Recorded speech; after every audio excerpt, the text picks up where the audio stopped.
and a very warm welcome. I am Gushin Galan and you're watching Firstpost. In the next few minutes, I get you the top 40 updates from around the world, only here on Fast and Factual. Let's get started. We begin with Russia. One of the most powerful earthquakes ever recorded, measuring 8.8 on the Richter scale, struck off the Kamchatka Peninsula in Russia's far east. The quake triggered tsunami waves up to 4 meters high, flooding the port town of Severo-Kurilsk and prompting the evacuation of around 2,000 residents. Several people were injured, though no serious casualties were reported. Tsunami waves later reached Japan, where waves up to 1.3 meters was observed at 16 coastal locations, starting from Hokkaido. The Japan Meteorological Agency warned that larger waves could follow. Authorities also reported a rare incident of multiple whales found washed ashore in Chiba Prefecture. Meanwhile, the Philippines, Indonesia, China, Chile, Peru, Mexico, Panama and Taiwan are also on high alert. In Hawaii, tsunami waves measuring up to 1.73 meters were recorded after the quake in Russia, prompting full tsunami alerts. Residents were advised to seek higher ground and ships were ordered to remain offshore. All harbours in Hawaii have been closed to incoming vessel traffic. Hawaii Governor Josh Green has announced that all flights to and from Maui have also been cancelled. The U.S. Tsunami Warning Center issued alerts for the entire West Coast. This includes Alaska, California, Oregon and Washington and portions of British Columbia. Meanwhile, New Zealand's Emergency Management Agency also urged people to stay away from beaches, harbours and coastal waters due to dangerous currents and surges. In a successful anti-infiltration operation, the Indian Army eliminated 2 terrorists attempting to cross the line of control in the Poonch sector of Jammu and Kashmir. Conducted under Operation Shiv Shakti, the swift and accurate action was supported by coordinated intelligence from Army units and the Jammu and Kashmir Police. The operation also resulted in the recovery of 3 weapons. Ukrainian army announced that Russia launched a strike on one of its military training camps. As a result of the attack, 3 Ukrainian soldiers died and 18 were wounded. According to Russia, its forces used Iskander missiles to hit the camp, reportedly in the Chernihiv region. This is the 3rd Russian attack on a Ukrainian training unit in little over 2 months. The United Kingdom announced it will recognize a Palestinian state in September unless Israel ends its military campaign in Gaza and commits to a 2-state solution. The statement was made at a UN conference focused on resolving the Israel-Palestine conflict through a 2-nation framework. British leaders criticized Israel's stance, while Israeli Prime Minister Benjamin Netanyahu accused them of rewarding Hamas. France also declared its intention to recognize Palestine at the same UN meeting earlier.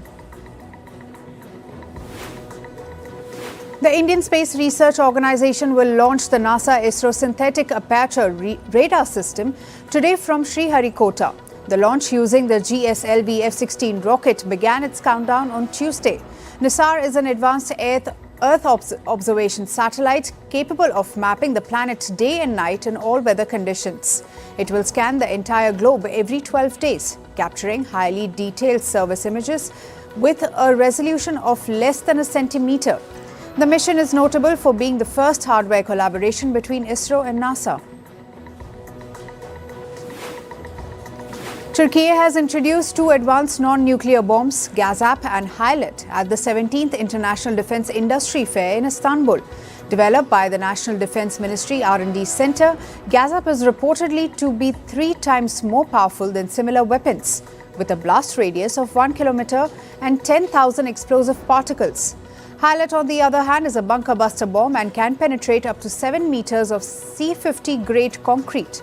Both bombs weigh nearly a ton and are compatible with F-16 fighter jets. Australia launched its first home-built orbital rocket on Wednesday morning. The 23-meter-long Eris rocket took off from Barwon in North Queensland. However, it crashed just 14 seconds after liftoff due to low thrust. The rocket was built by Gilmour Space after months of preparation. Officials said the launch marked a big step for Australia's space plans. Thailand has accused Cambodian forces of violating a recently brokered ceasefire at 3 locations along the disputed border in northeastern Sisaket province. According to the Thai military, Cambodian troops used small arms and grenade launchers, promoting a defensive response. The alleged violations occurred just 2 days after Malaysia brokered ceasefire took effect, following 5 days of deadly clashes that killed at least 43 people and displaced over 300,000 civilians on both sides. Now moving to climate news. In India, monsoon rain continued to wreak havoc in Himachal Pradesh. At least 170 people died across the state since onset of the monsoon. Mandi remained the worst hit district with severe floods and damage. Meanwhile, Kullu reported losses worth over $5.5 million. Over 350 roads and at least 172 water schemes were also disrupted statewide due to heavy rains. Rescue teams carried out evacuations amid continuous rainfall. In China, Shanghai was hit by strong winds and heavy rain as storm Komei swept eastern China. It forced the city to relocate at least 280,000 people on Wednesday. Authorities cancelled over 640 flights and shut down all ferry services. Meanwhile, speed limits were imposed on roads and railways to avoid accidents. The storm first made landfall in the eastern province of Zhejiang. Spain woke up to yet another day of extreme heat, with temperatures pushing beyond at least 35 degrees Celsius. This came a day after a wildfire broke out near a town in central Spain on Tuesday. At least 200 firefighters struggled to contain the flames as smoke forced residents to stay indoors. Meanwhile, crews used planes and bulldozers to stop the fire from spreading towards the eastern coast. Portugal continues to battle wildfires amid extreme heat. At least 1,300 firefighters and over a dozen planes fought 3 large fires in central and northern regions on Tuesday. The biggest blaze burnt near Arouca, around 300 kilometers north of Lisbon. Authorities evacuated dozens and closed tourist trails to prevent injuries. Meanwhile, most of Portugal was put on red alert after weeks of scorching summer weather. On to business and tech news now. Asian shares rose slightly earlier today as investors remained cautious after trade talks between the US and China and awaited the Federal Reserve's policy decision later in the day. Taiwanese and Australian stocks led the gains while Japan's Nikkei dipped and Hong Kong's Hang Seng shed nearly 0.5%. Tech mega caps Microsoft and Meta are due to report quarterly earnings, with investors hoping they would lift market sentiment. Rail operator Union Pacific announced an $85 billion deal to acquire smaller rival Norfolk Southern and form America's first coast-to-coast freight rail operator. The merger was set to create a $250 grant, linking Eastern and Western rail networks across 42 states. But unions warned of job losses and US regulators have launched an initial review of the deal. A new report suggested that South Korea's LG Energy Solution signed a $4.3 billion deal to supply Tesla with energy storage batteries from its US factory in Michigan. This came as the electric car maker moved to reduce reliance on Chinese imports. The lithium iron phosphate batteries were said to be delivered over 3 years, with an option to extend the agreement by up to 7 more, depending on future demand and negotiations.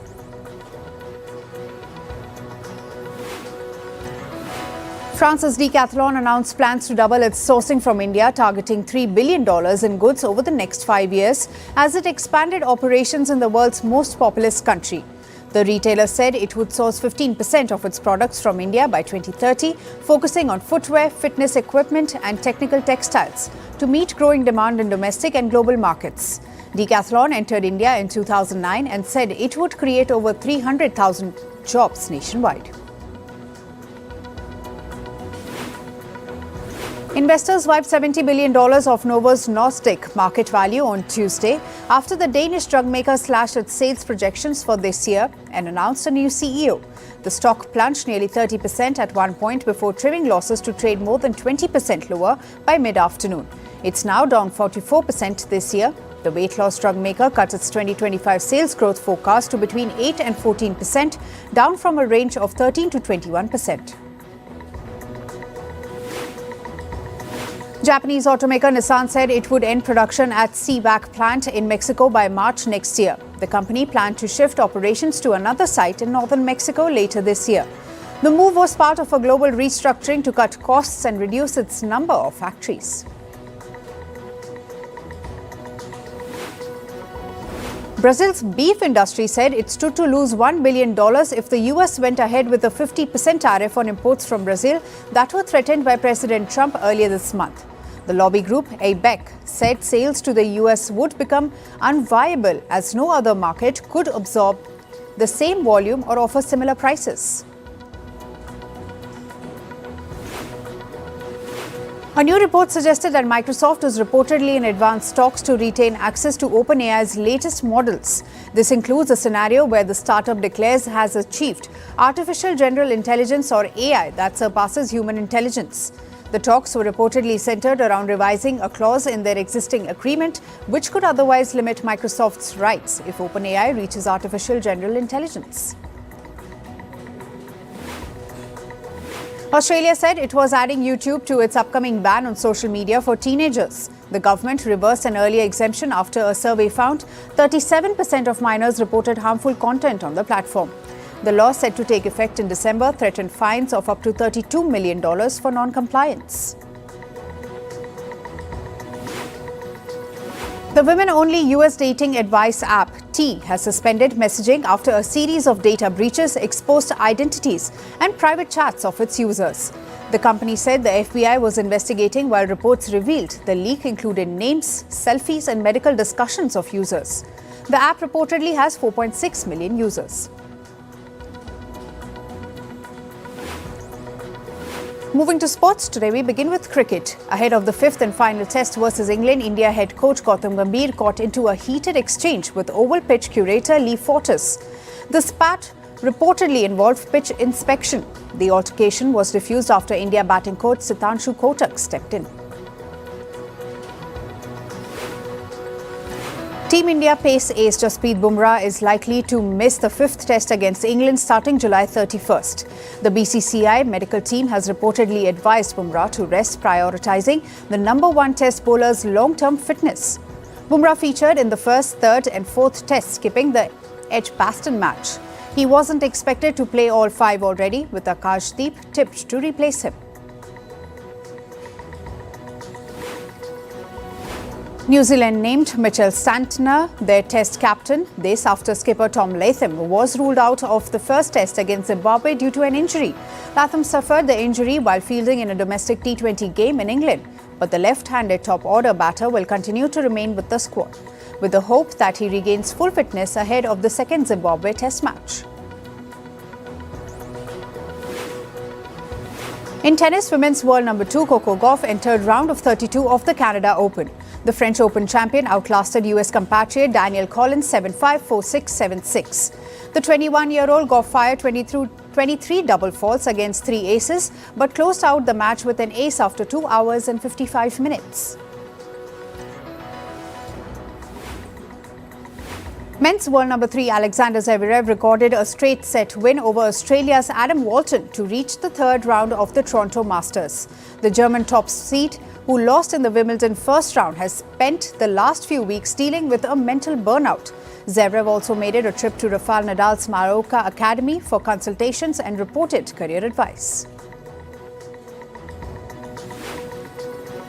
And Venus Williams will compete alongside Riley Opelka in mixed doubles at the US Open. The 45-year-old and US compatriot Opelka were among 14 teams named to revamped US Open set to begin next month. The pair were named as a wildcard entry to the tournament.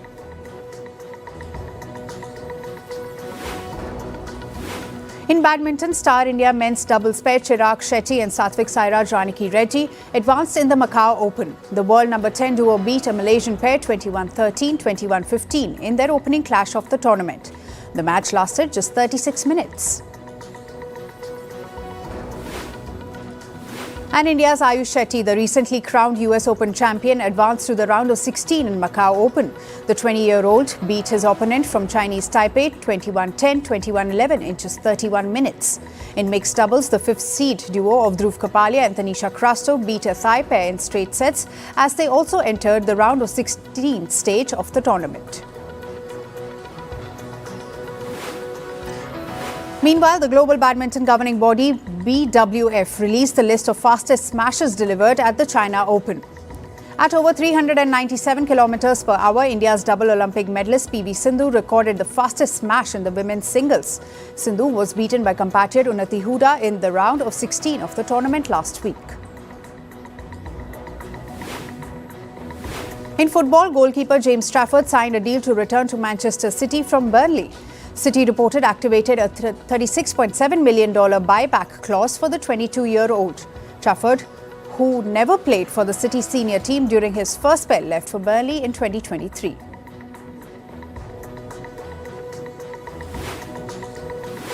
And Donald Trump is now making headlines in the world of entertainment. The US president is reportedly giving serious thought to issuing a full pardon to music mogul Sean Diddy Combs. The rapper was recently found partially guilty in a New York sex trafficking case. Sources close to the Trump administration say discussions have progressed beyond speculation, although no final decision has been made. Combs' associates have reportedly been lobbying the White House for clemency ahead of his sentencing. Adam Sandler's sequel Happy Gilmore 2 has become the biggest US film opening in the Netflix history. Released on July 25th, the company film earned 46.7 million views in just 3 days. The film now holds the record for both the highest opening for a Netflix film in the US and Sandler's most successful debut on the platform. Netflix has shared the first images from its upcoming Pride and Prejudice limited series. Directed by Heartstopper's Euro Lynn and written by Dolly Alderton, the 6-part series promises a faithful retelling of Jane Austen's classic novel. Actor Liam Neeson and Pamela Anderson are drawing attention for their off-screen closeness while promoting The Naked Gun. In a recent interview, Neeson described their chemistry as a lovely budding connection. The both actors have remained non-committal about their relationship status. And rappers Glorilla and T-Pain will receive special recognition at the 2025 BMI R&B Hip Hop Awards on August 5th in Los Angeles. T-Pain will be awarded the BMI President's Award for his influential music career, while Glorilla will receive the BMI Impact Award for her recent breakthroughs in the industry. The ceremony will also honor the top songwriters, producers and publishers of the 35 most performed R&B hip-hop tracks from the BMI's catalogue.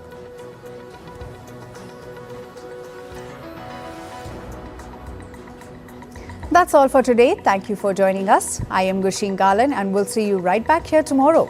Until then, stay informed and stay tuned to Firstpost.